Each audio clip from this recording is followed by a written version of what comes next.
sekarang ini kalau kita lihat juga dari debat-debat itu ya, capres ini ya, kemudian dari media sosial juga sudah banyak mengungkapkan masing-masing Ya, saling ya, memojokkan kan. ya, Yang ya, kita takutkan ini tidak mencuat tiba-tiba meledak. Nah, tapi ya, kan sekarang sudah terbuka ini. ya, Kalau terbuka ini artinya rakyat kan sudah merasa terwakili. Oh, saya sudah diomongin. Apa ya, yang saya rasakan, apa yang saya inginkan, itu sudah dibicarakan, sudah diomongkan ya, lewat media sosial oleh para tokoh-tokoh, para yang orang melakukan koreksi, orang yang melakukan mengkritisi pemerintah kan gitu. Nah, sekarang ini kan kalau kita lihat tekanan kepada Pak Jokowi ada, ada. bukan dari bukan dari kekuatan politik. Ya artinya maksud saya bukan dari partai politik, bukan juga dari parlemen, Hmm. bukan juga dari internal pemerintahan.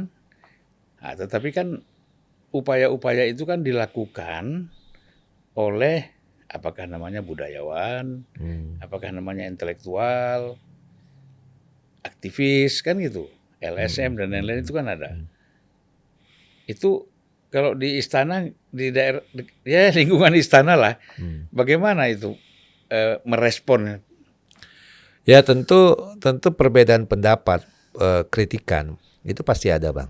Ya, karena kita melihatnya tidak ada orang secara pribadi yang sempurna, yang diinginkan oleh orang tersebut. Ya, Ya, pasti ada kelemahan. Tapi paling tidak yang nyata yang bisa kita lihat dan kita bisa rasakan. rasakan, beliau ini orangnya bekerja, Bang. Iya, ya benar. Kalau Ya, kerja tuh nggak ada yang bawah. bekerja dan ada hasil nyatanya, Iya, ada faktanya gitu. Dan itu dirasakan oleh masyarakat. iya, iya. Makanya pada pesan Pak Jokowi di awal sekali, ya, semua aparat pemerintah itu harus bekerja, ya, melayani dan tidak hanya delivered katanya, tapi ada apa dirasakan. Ada nggak dirasakan dari apa yang sudah kita lakukan?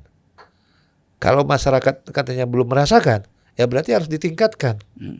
Kalau merasa wah ini tidak baik, ya berarti harus dirubah. Berarti harus dilihat.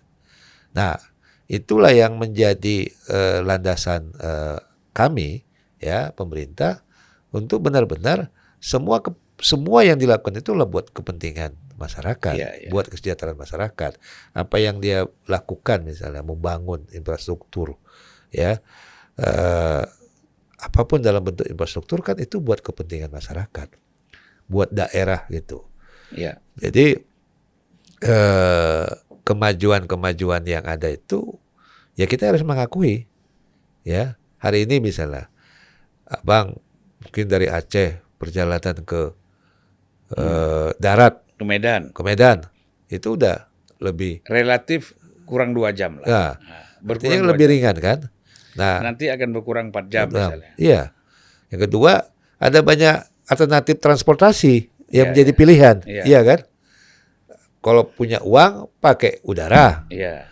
kalau punya Mobil mobil pakai darat. pakai darat, agak lebih lancar Nggak punya mobil naik bus. naik bus, ya kan? Atau akan dibangun nanti kereta, ya kan? Jadi banyak Kalau alternatif. kereta udah agak sulit di Aceh.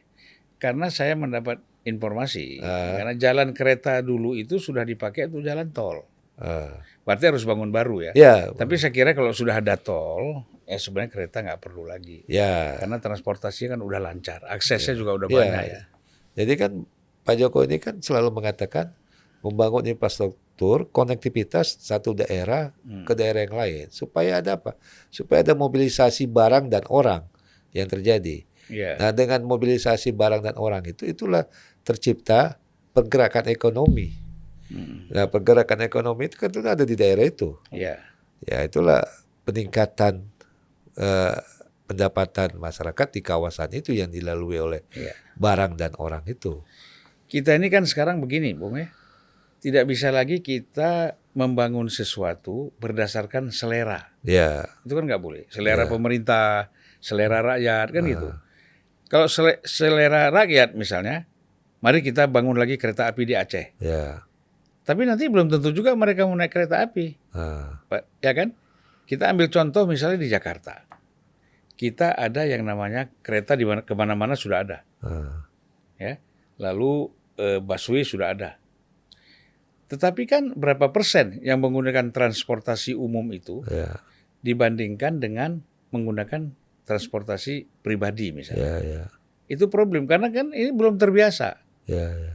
Walaupun memang dalam jangka menengah panjang nanti kemungkinan ini bisa akan sukses ya. Ya, Makanya kan harus dengan sabar ya. ya, Nggak bisa langsung kita serta-merta ya, ya, orang Indonesia atau Jakarta akan memanfaatkan kendaraan umum, ya, transportasi umum itu seperti di Malaysia atau Australia misalnya, atau di Jepang misalnya. Orang datang taruh sepeda, kunci naik kereta kan kemana-mana gitu. Kalau di sini kan kita nggak, kita lihat motor itu masih jutaan itu di jalan. Ya, ya, ya. Nah, itulah. Ya memang kebijakan yang dilakukan hari ini itu buat kedepannya. Jadi kan nanti bisa jadi setelah semua terbangun dengan baik, itu kan ada perubahan mindset, Bang. Ya, setuju saya. Mindset itu kita. Perubahan mental. Ya, dari biasanya orang menggunakan transportasi pribadi, ya, sarana fasilitasnya sudah disiapkan oleh negara, orang akan beralih dengan sarana transportasi massal. Nah, itu kan perubahan. Yang tadinya orang merasa egonya, harus pakai mobil pribadi karena adem, nggak terlalu capek, ya kan, dan lebih tenang misalnya. Nah, tapi kedepannya kalau memang itu menjadi kebutuhan, ya akan orang lebih senang menggunakan transportasi massal. Apa? Dia nggak capek, nggak stres di jalan, ya kan, nggak pusing kepalanya. Bensin hemat. Bensin hemat dan biaya pengeluaran akan semakin ringan. Ya.